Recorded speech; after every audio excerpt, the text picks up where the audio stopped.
session is From Imagination to Impact to Large-Scale Change. This is going to be driven by Lakshmi Pratury. She's an entrepreneur, curator, speaker, and somebody has terrible handwriting, and people collector. Either that or my eyesight is going. She's the founder and CEO of Inc. Apart from featuring in Forbes magazine, I can't do this. Okay, basically the theme for the Inc. Salon is imagination to impact. To imagination to impact, the Inc. Salon will explore stories of mavericks who went beyond the grain of conventional thinking. The Inc. Salon will be hosted by Lakshmi Pratury. I'm so sorry, this was written by someone who really has probably typed all her life. So may I invite Lakshmi Pratury on stage, please.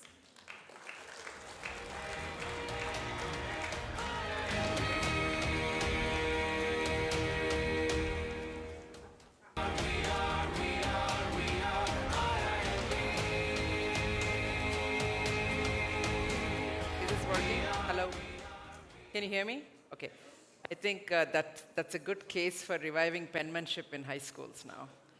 So, I always like starting with a story. And so I'll tell, since Devdutt was here, I thought I'll tell a mythological story. Not tell. We've all been told this story when we were kids, that when Arjuna was shooting the bird in the tree, how many of you remember this story? Okay. So the story goes that, Arjuna is shooting the bird. Everybody, all the students are shooting the bird, and the teacher asks, what do you see? And one person says, I see the tree and the branches. Another person says, branches and the bird. Another one says, the bird, all this stuff. And Arjuna says, I only see the eye of the bird. And the teacher says, shoot, and Arjuna shoots. So why is this story told to us all our lives? They say it's focus. Pick the one thing you're really good at and be really good at it. And that's why it's told to you. Now, after I grew up, many years of working, doing everything everybody told me, I realized that they didn't quite lie, but they didn't tell me the complete story. What they did not tell me was that they also taught Arjuna economics and policy and dance, which came of really use when they had to go into hiding later, that the students were taught many, many things. And archery was only one of them. So really to be a person of the world, to be a global citizen, the one thing that's important is an interdisciplinary approach. And in our lives, especially in India, we have been very methodically trained to only focus on one thing and one thing only. So for the last 10 years, our journey in India has been about how do you bring an interdisciplinary approach to life? Because if we want innovative things to come out of India, if you want innovation to happen, if you want to create a platform for innovation, the one thing that is extremely important is an interdisciplinary approach. It's important to know a little bit of a lot of things and not just one thing and one thing only. And the thing that I felt very strongly about, when I lived outside India, I felt the stories that are coming from India are like the blind man and elephant. Somebody says the elephant is thin and long, one says strong and stout, another one says whatever, because depending on which part of the body you touch, you think the elephant looks that way. But the point is that the holistic nature of India is never communicated because we are letting somebody else tell our stories. It's Discovery Channel telling our stories, National Geographic telling our stories. It's the stories of exotic. But the everyday amazing stuff that is there in India is not being told. So that was the journey 10 years ago when I brought TED to India. And I also felt that in this world, the role models for our kids, and this is something I ask all the time, I don't have enough time, so I'm not going to ask you here, is that who are the 3 people you would like to meet in your life?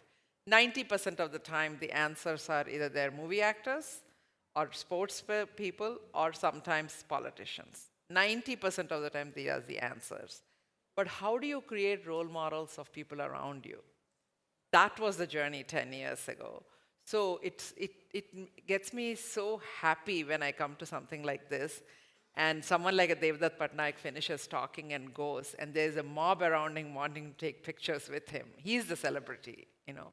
So 10 years ago when we came here, people like Devdutt Patnaik or Arunachalam Muruganantham or Sunita Krishnan, or for that matter, even Mallika Sarabhai, were not an international names. They're names known here, but not on a global platform. So our journey started 10 years ago. How do we, first of all, find amazing people who are doing amazing things, and how do you make them stars? So by really creating a platform where you could feature them and work with them to put their talk in 10 minutes or 15 minutes in a very, very interesting way and making them stars has created a global awareness of what is the treasure we have here. So at that time, when I came here in 2009, on the TED platform, I was the only Indian who spoke on it for like 3 minutes. And I just felt, oh my God, you know, this platform is going to become big. And we need to have many Indian voices here. So we brought TED to India, we did TED India, and today, 10 years later, we have over 50,000 talks just coming from India on the TEDx platform. You know? And it's amazing to me to see this. And overall, you know, whether it's TED Talks or Josh Talks or this talks or that talks, talks have become a way of life now. It's become aspirational now. People want to stand on stage and give a talk. I mean, of course, we Indians, we always want to be stars. You know, we always have it in our genes. But to give effective talks, to have talks that make an impact, to tell stories about unusual successes has become part of our culture now, not just in English, but in many, many, many languages now. There are platforms like ShareChat or Daily Hunt that have stories in multiple languages, and that's what we are spending a lot of time on now. And so it makes me very happy. So when somebody makes a Padman movie or a Sky is Pink that's coming out, or a Super 30 that's out right now, or Malesham, that's a movie that came in Telugu, they're all out of very, very ordinary stories. We feel very excited of starting a revolution where we played a small part in making that a reality. And this came to me from the best. I mean, the idea for this came to me from, you know, I worked at Intel for 12 years.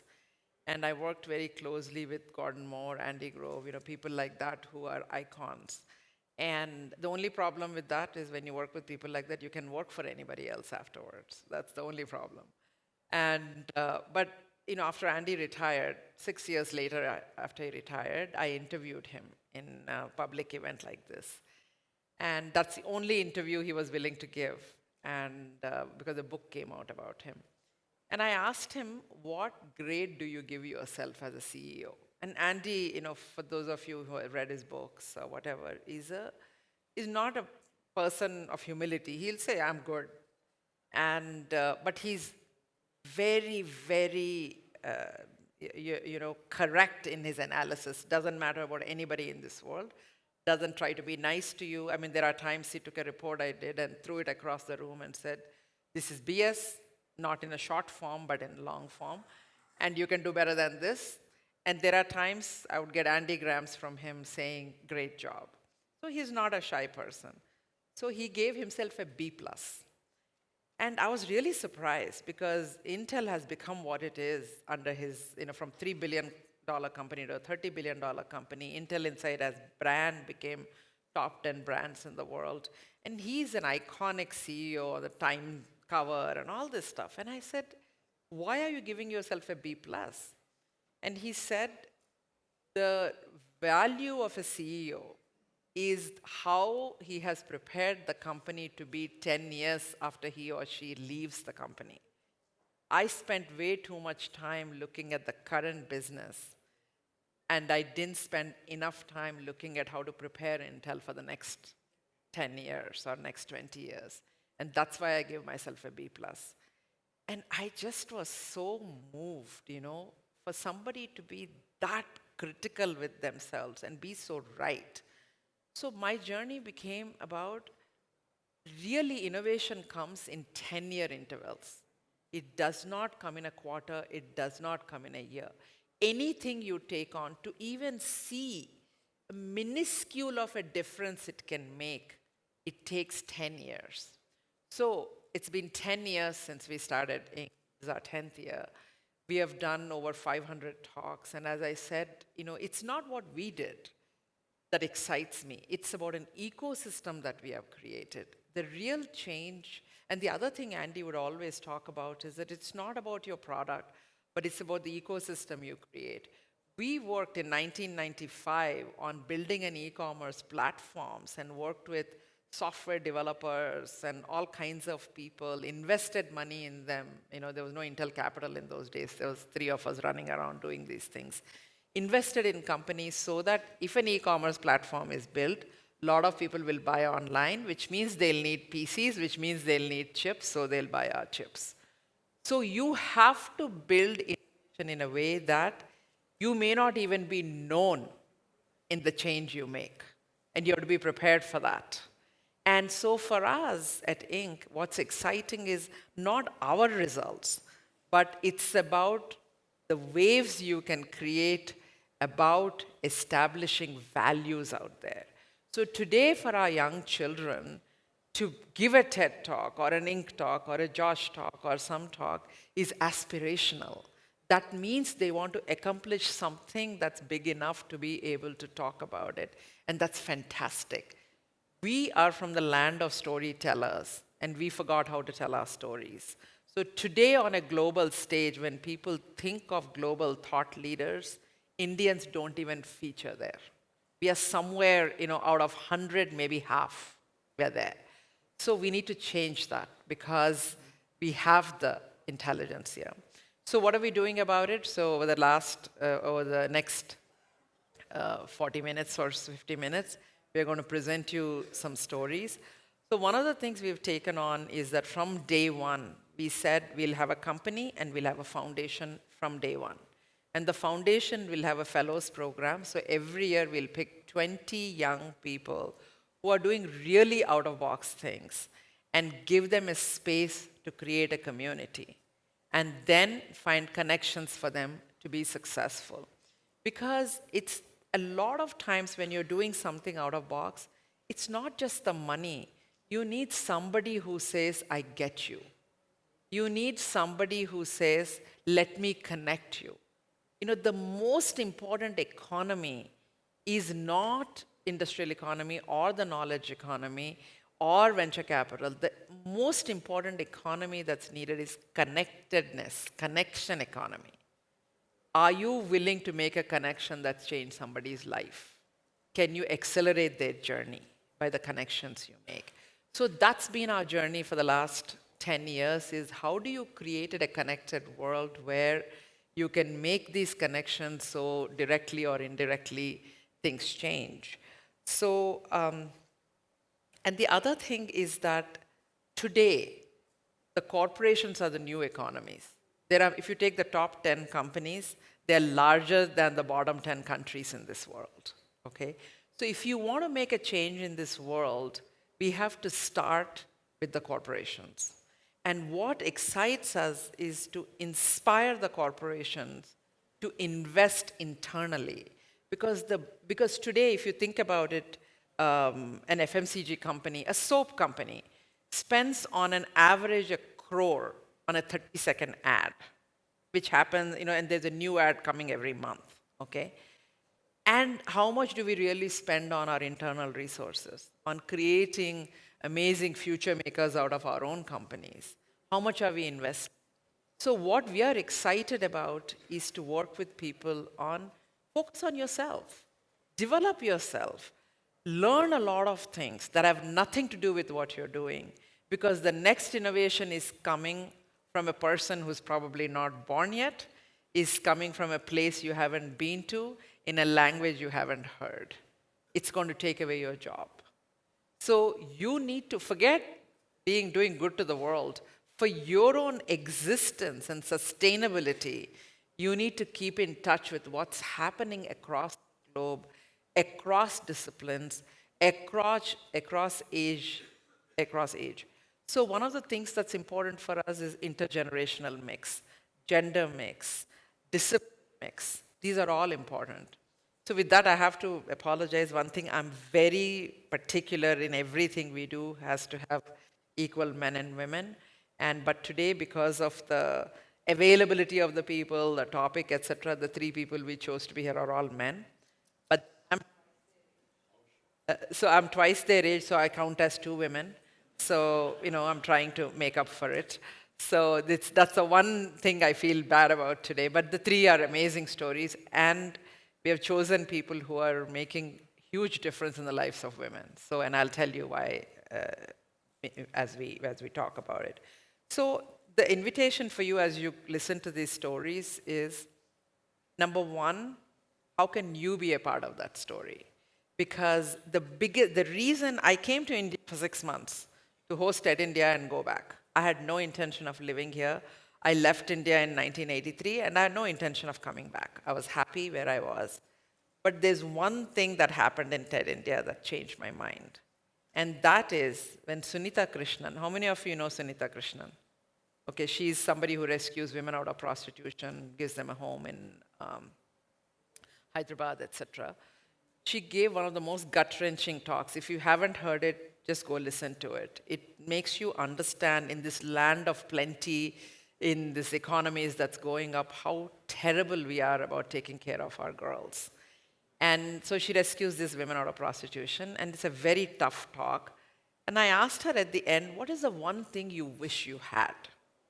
And she said, I wish we had a permanent home, because every place we go to, nobody wants us to live in their neighborhood. Because when you rescue somebody from prostitution, the pimps come after you, the gundas come after you, so the neighbors don't want this disturbance. So she said, we get evicted every month, so we don't want to have this happen.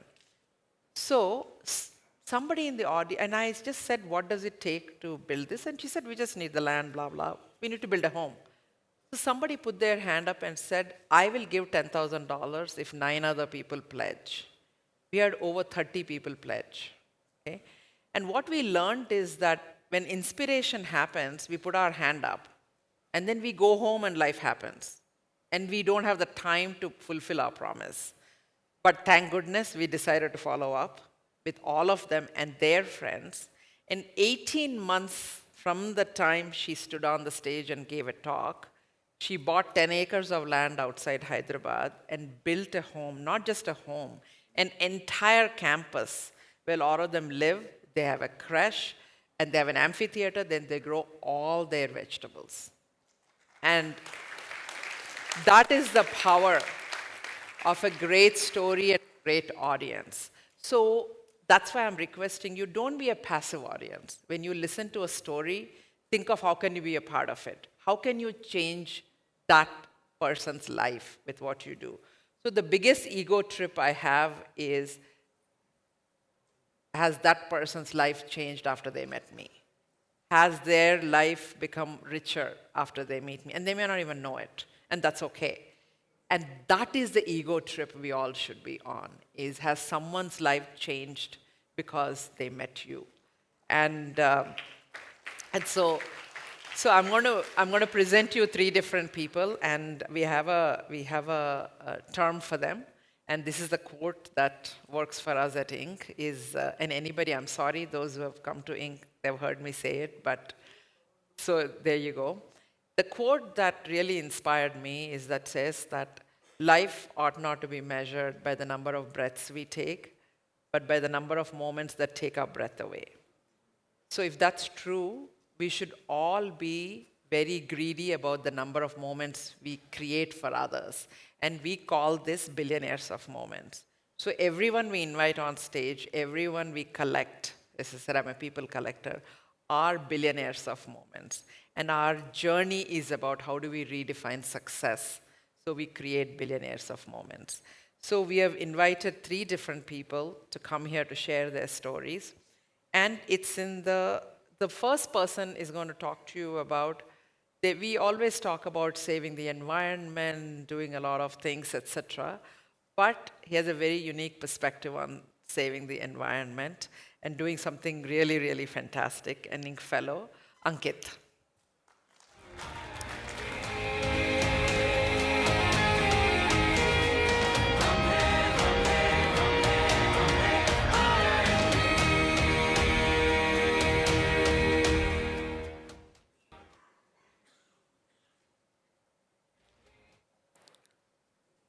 Every year, more than 500,000,000 Hindus go to temples to pray.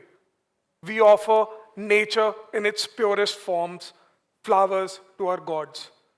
But does hardly anyone think what happens to these flowers once these have been offered? Sadly, these sacred flowers are dumped into water bodies like the river Ganges to respect their sanctity. Flowers that are loaded with pesticides and insecticides, flowers that rot, flowers that create a havoc in the fragile ecosystem of the water body, leaching into the ground, creating irreversible damage. Researchers have linked this with hepatitis, cholera, and severe diarrhea, which is the leading cause of child mortality across India and Bangladesh. The monumental temple waste disposal is affecting the biophysical stability of our rivers, and which affects life of more than 420 million people. Up till 4 years back, during my corporate career, I wasn't aware of all of this. My Czech friend, Kuba, was visiting my hometown, Kanpur, and I took him to the ghats of the mighty river Ganges. We sat there for about an hour. The water turned out to be so dirty that we didn't even want to touch it. But we saw 147 people, young children, taking a dip in that dirty, slimy water, doing Surya Namaskars. Kuba asked me, if this river is so holy, why is it so dirty? I was like, dude, there's fecal sludge, there is waste from factories, there's tanneries, there's so many things. He said, why don't you do something about it? I was like, boss, this is India. This is the Ganges. How can anyone do something about it? The moment I said this, a nearby temple dumped in a truckloads of flowers in the river. And I was like, wow, I had never even thought of temple waste as pollution. I have seen my parents, my grandparents, everyone do it. But I never even thought of the consequences of our actions. The seed was sown and I thought, let's do something about it. I left my corporate job and started researching on the life cycle of temple waste. All the stakeholders involved. I invested the 72,000 rupees I had in this idea. I went to every bee plan competition possible to build connections and further refine it. A year later, flower cycling was born. We launched India's first charcoal-free incense in the market. As of now, today we do 8.3 tons of flower every day from 3 cities in Uttar Pradesh. We sell a pack of incense every minute. We didn't stop there. We have also built the world's first dedicated R&D on temple waste. This is a biodegradable alternative to styrofoam made from waste flowers. Styrofoam, or thermocol as we call it, is the 5th biggest pollutant on earth. As of now, mankind does not know a way to recycle it. We are building packaging solutions for 3 of the biggest household brand names in our country. The product, this is completely made from flowers, is biodegradable, home compostable in 45 days, and does not burn like normal styrofoam. Let me walk you through the process. We get the flowers collected from temples on a daily basis. Those flowers are segregated. All the plastic, pattars, and the threads are weeded out. The flowers are sprayed with our own biochlim to offset all the pesticide residue. They are then soaked in water and sun-dried. Depending upon what we are trying to make, these are either converted into incense, the remaining, the green portion, the petals are converted into vermicompost or floroform. But we are also changing this. Each time I look at this picture, my stomach churns. These harmless animals were killed for leather. Think of leather for a minute. It is a waste of lives and our time. Leather is a byproduct of the livestock industry. The livestock industry consumes 27% of Earth's fresh water supply, 30% of our land mass, and in return, it gives us 18% of the global methane emissions. Even though all these animals were killed, but only 30% of it was actually converted into leather. Rest of it was thrown away, including chemicals from tanneries in our rivers. We have discovered a way to convert floral waste into leather, which is vegan, completely animal-free. Since an animal takes 3 to 4 years to grow, we can do the same thing in 3 weeks. An animal has a size, but with our tech, we can have a height of any size. Our tech is completely ultra-sustainable and has no downsides. This is the same ghat that I had gone with Cuba 4 years back. We make sure that not a single flower goes into the river. But what's closest to my heart is the choice of people that we've been able to employ. We employ women from the manual scavenging community. Manual scavengers are people who jump neck deep into clogged sewers and scrape human feces from dry toilets, keep it up on their heads to walk kilometers to dispose it off in the outskirts of the city. I know it's a very taboo subject and no one wants to talk about it, but it still exists in many parts of our country. With our company, we've been able to change lives. My people not only get predictable livelihoods, but a life of dignity and respect.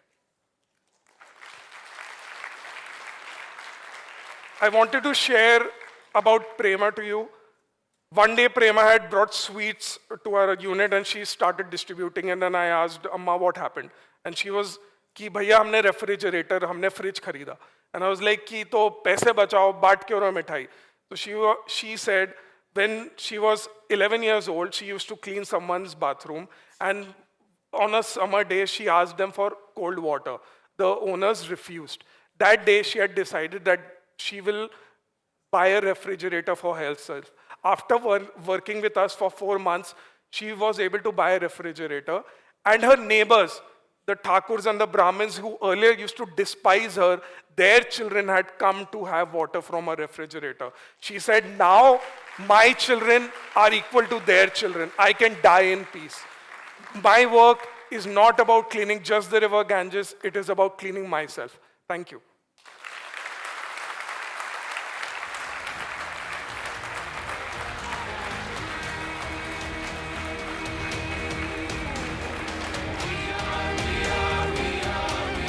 You know, one of the best part of our lives is choosing our fellows. You know, we get about 700-800 applications, and we have to choose 20, and it's just amazing to see these stories of what's happening just among us.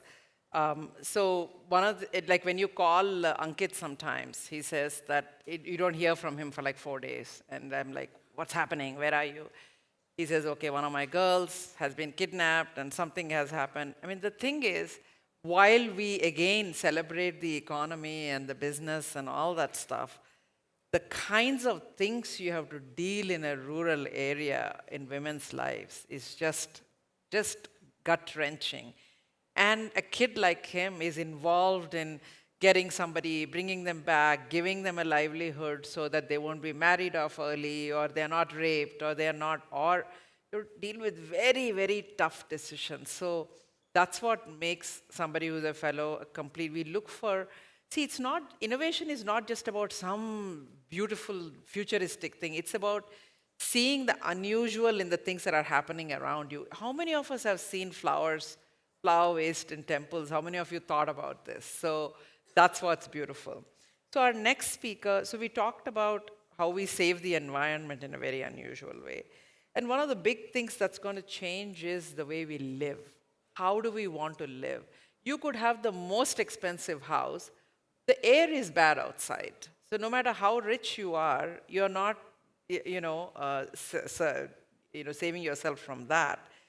So our next speaker is someone who's a hotelier by profession and does many beautiful hotels, including Suryagad in Jaisalmer, where actually our next conference is going to be. And so again, when we look at fellows' interviews, etc., we want to look for that, what is different about them. So there are two things that were different about Manvendra. One is when you go to his hotel in Suryagad, so it's like a big building, and at the back of the building, there is another building perpendicular. It looks like it's part of the building. But when you go there, you realize this is the building that's dedicated to all the 300 people who work there live in this building. It looks as beautiful as the hotel. So the point is, the people who are working there should also live in an environment that's as beautiful. And only then they'll be able to serve you, to give you great service. And I think that's an insight that really inspired me. And then as he was leaving, his wife came to pick him up and he introduced me to her. And I found out she was a helicopter pilot. So I said, any guy who's married to a woman who's a helicopter pilot and obviously smarter than him has to be really good. So, so that was, those were the two reasons why we picked him as our Inc. fellow. And he's doing something absolutely amazing that will change the way we think of what living is. Manvendra.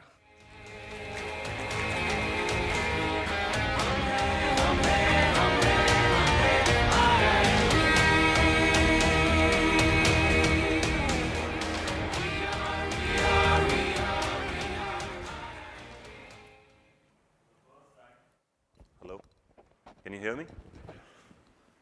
It is for the first time I'm speaking in front of 600 people who are associated with IIM. So I'm going to cut the chase and dive straight in. I'm here to ask for your help. And at the end of the presentation, I'm going to tell you what help I require.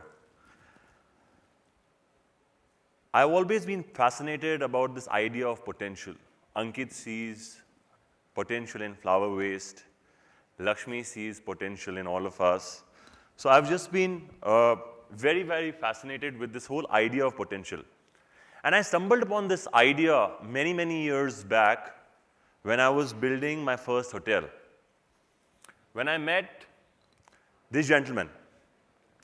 So basically, we had to complete a new wing at our hotel, and we had just 5 months from the conceptualization to the execution of it. And I went to every project management company, every contractor. Everyone said that it was a bizarre, impossible, mad task, except for this man. Ladies and gentlemen, I gave him this. And 5 months later, he gave me this. Now, if you see in this building, every stone is hand chiseled. Every piece fits into another like a perfect Lego. The building stands by the virtue of its weight. And he did all of this in 5 months.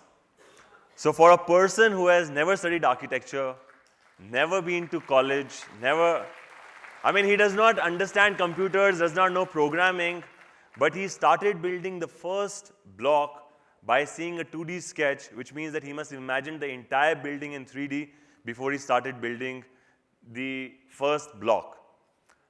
What do you see there? I see just limitless potential. And so, over the years, I started picking on these stories in people and communities, and in fact, all my hotels are around tapping into this untapped potential of people and of places. But what happens when you extend this idea of untapped potential from an individual to a community? So, 7 years back, I was facing a business challenge wherein a customer came to me and said that, your hotel is good, but your city sucks, because he gave me a couple of things. And I went to a community and I asked for their help, just like I'm asking your help. And this is what we did. Sound. Oh.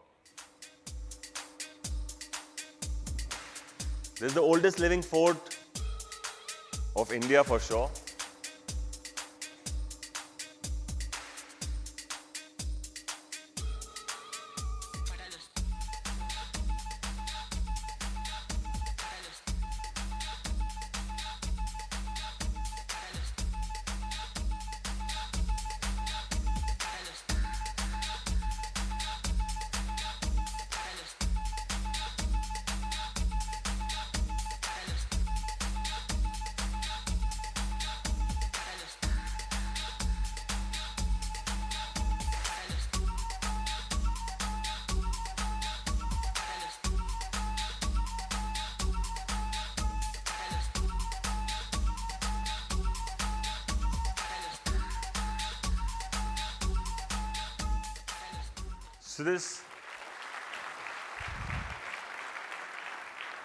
So this became a very successful cleanliness and conservation drive.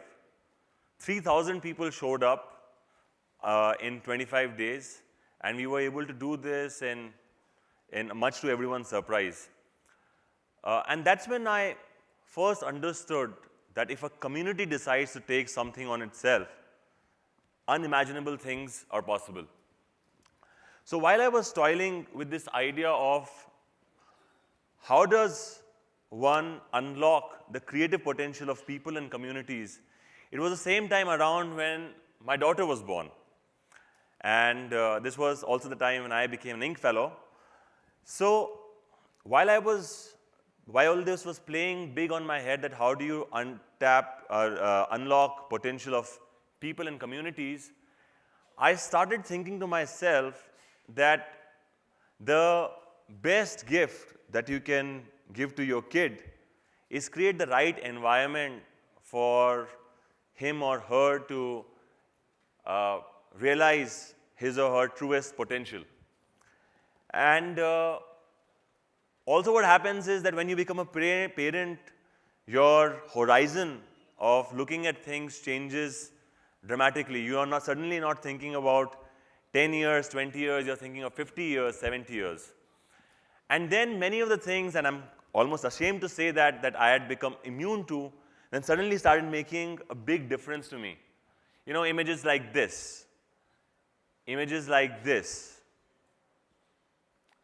And I thought to myself that what if we started thinking about development, and we started thinking about development and relating it to the only purpose of development is if it can unlock creative human potential.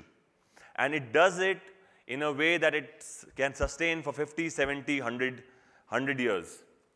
And that's when I had an opportunity to work on a new project, and we started working on first addressing the fundamental needs of people, which is clean air, clean water, and a very nice social environment where people have the freedom and opportunities to realize their truest potential. So we started building this new physical space, block by block, and this is what we have done so far. So we started on 500 acres of degenerated land on the outskirts of not arguably, it is the 37th most polluted city of the world. And this is what we have done so far.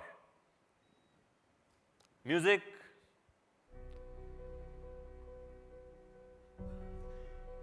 So we acquired a barren piece of land. And the first thing is we learned people from Jaisalmer, and we started doing all the things that are required for rainwater harvesting. And since then, through water bodies and through swales, we collect over 300 million liters of water. Now with water, a lot of things started coming in. Old abandoned wells got recharged, that is revived farming. This land was like this. I collaborated with the IIMBue fellow and we planted a forest. We have planted 270,000 trees so far, and we intend to plant 3 million more. We'd put some time-lapse cameras, and this Miyawaki method is fabulous, so you can see everything. And we had our first residence. All right. So the whole idea is that if you are thinking of, if your aspiration is to unlock potential of people, you need to give them the right physical and social environment to do so. So we have done a lot of things in the past few years to make sure that all our fundamentals are in place, so that we know where our food is coming from. We know where our air is, the quality of our air is going to be good, and we are not going to run out of water. And so once you put that layer of fundamentals in place, you want to start looking at the social environment, and for which right now we are working on an imagination center, which is in collaboration with IIMBue, and where we are trying to house this imagination center is that there are a lot of old buildings that were being broken down across Rajasthan, Uttar Pradesh. We started collecting all of them, documenting all of them, and since everything starts with imagination, we are hoping to build this imagination center pretty much like a stepwell in the heart of Dhon. And you see that with imagination, you are witness to a barren land becoming this. So imagine if we put this imagination center wherein people from all around the world could come and contribute to this idea. We could learn from across disciplines, across cultures, across communities, across geographies, and tap into that vast pool of wisdom to derive at contextually relevant local solutions that are globally scalable. So at the beginning of my talk, I had said that I need your help. Think about the Kareems that you know of, these people with limitless potentials. Think about your kids who have limitless potentials. What sort of environments would you want to build for them? If you have any thoughts on that, please do write to me or call me. It's perspectives that will help me. It's advices, it's suggestions, it's your experiences that will help me. As I said that my success so far has been based because I asked help from communities, I created communities, I believe in the power of communities. I hope that you will integrate me into yours and become part of mine. There is just so much that we can do together. Thank you.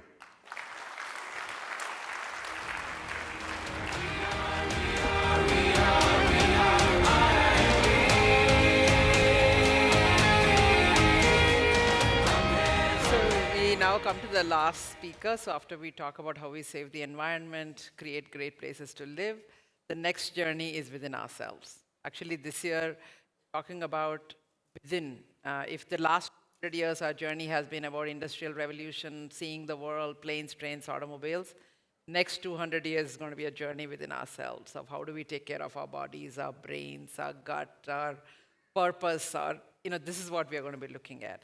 So our next person is somebody who is trained many athletes all over the world.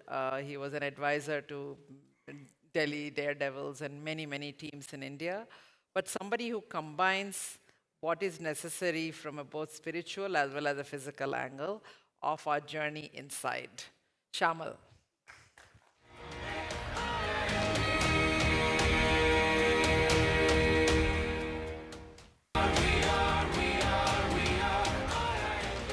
Thank you very much, everyone. Every time I come to an ink session, I always wonder what I'm doing here because Lakshmi curates some really amazing people.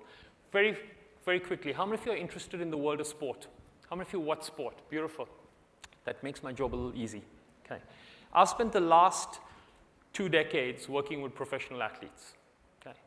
I spend every waking minute watching them sleep, eat, recover, practice, compete. Okay. I analyze mountains of data with one single goal: to optimize human performance. That's all I do. Okay. And in a world where the margin for error is minuscule and the penalty for failure is exceptionally high, the job of optimizing human performance cannot be taken lightly. Okay. And I'll give you an idea of how small that margin of error is. Very quickly, we, as leadership or finance people, how many of us have used the word performance today? Yeah, hands up? Good. Yeah. Those who are not putting their hands up are shy. You know, we use the word performance very, very regularly. Okay. In the Olympic Games, okay, the difference between 1 and 4 in the 100-meter finals, okay, is 200ths of a second. Now I want you all to blink your eye once. That blink took 300ths of a second.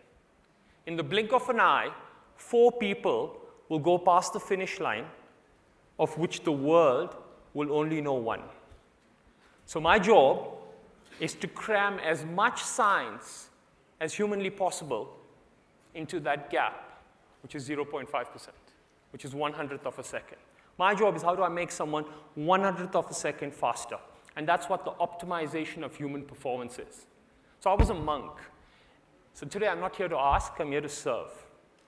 I'm not here to ask for anything, I'm here to teach you how to become the best version of yourself. Okay? Because that's all I do. In 2012, I was watching Roger Federer play John Isner at Wimbledon, but it was the Olympic Games. Okay? And I watched something really, really interesting happen. The game looked fairly straightforward. Federer won with ease, 6-4, 7-6. But I noticed something particularly interesting, and that was that more than 40% of the points he won was on a single shot, on one shot. He won 40% of the points. And that absolutely blew my mind. I went home and I started studying data. Data from tennis players, golf players, basketball players, football players, everyone. I just started mountains of data for the best athletes in the world. And I noticed the most amazing trend emerge. I noticed that the best athletes in the world win 40 to 44% of their points on a single shot, or from a single area in a field, or from a single competitive space. And that is what makes them the best athletes in the world. What is it? Their ability to leverage a strength more than anything else.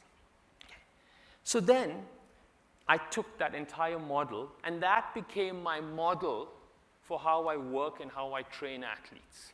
Just leverage strengths. That's all it is. Okay. And then a few years ago, I asked myself, what are the other fields that have an exceptionally small margin for error and an exceptionally high penalty for failure? I said, where can I extrapolate this beautiful piece of information and how can I help others? And I came across a few. The first one, which is very obvious, is a pilot. You don't want a pilot to come on and say, this is your captain speaking, I've made a mistake. You definitely don't want that. Surgeons, you don't want him to make a mistake. Soldiers, we don't want them to make a mistake. Few of these areas, we can't afford mistakes in. In fact, the penalty for failure there is even greater than in the sporting field. We'll argue. So I looked at this model, okay, and I thought, more than anything else, if I take it outside professions, what is it? And then I realized, patients, terminally ill patients. Terminally ill patients have a very small margin of error in treatment and a very high penalty for failure. Penalty for failure is death. And then I thought to myself, okay, if I take this exact same piece of information, right, and extrapolate it for them, what would happen? What would happen if I understood the strengths of the body from the inside out.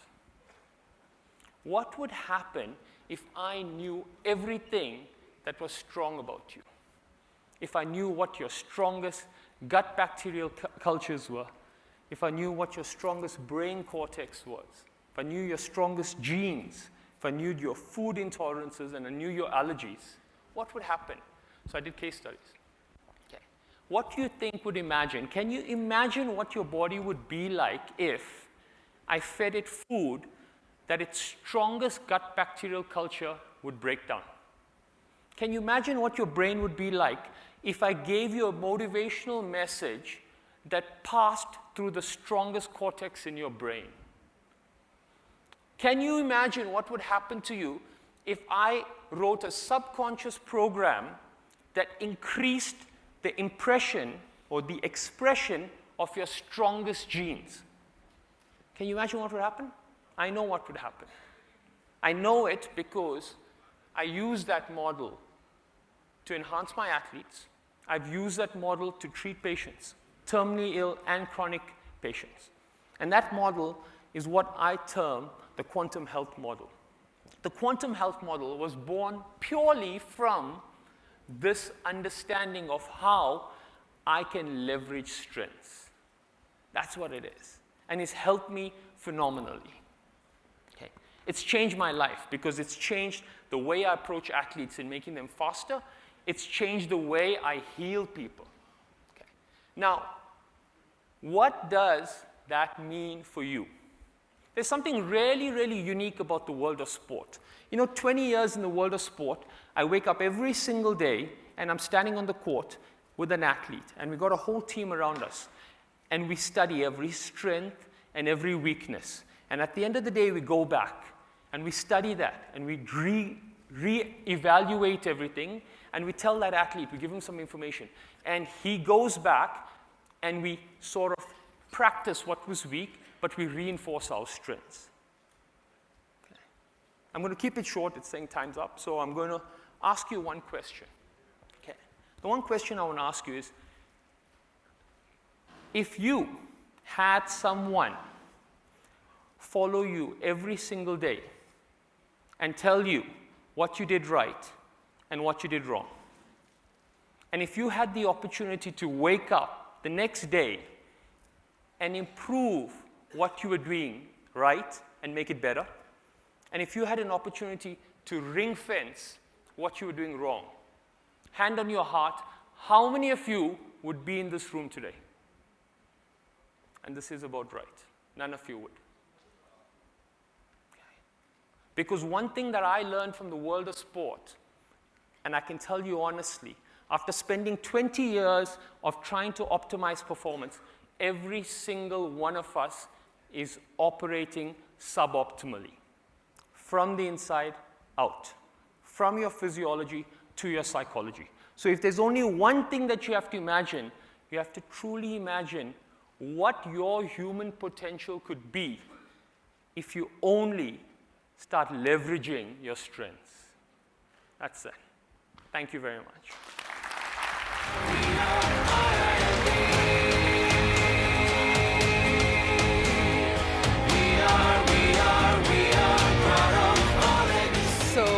That brings us to the end of all the stories. So I just want to say that it's just that it's a young idea. A lot of times the ideas could come from somebody very well established also. So one of the biggest success stories we've had at Inc. is Usha Uthup, who's an amazing musician, who our generation knows, but my son doesn't know.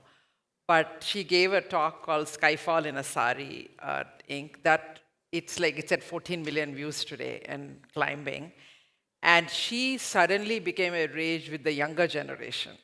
So there's a whole new generation who discovered her because she's so innovative in the way she works. So I have to wrap up by saying one of the most fun things she did last year at Inc. is she said, she always wears Kanjivaram saris on stage. She said, but then you have to wear these canvas shoes or something because you're standing for a long time. You don't want to wear heels. So she actually started designing Kanjivaram shoes. So I'm wearing them today. So So now Usha is an entrepreneur. She makes Kanjivaram shoes. So sometimes we get to do really funky things like this on stage. So I hope you enjoyed meeting all our billionaires of moments and hope to see you. Thank you.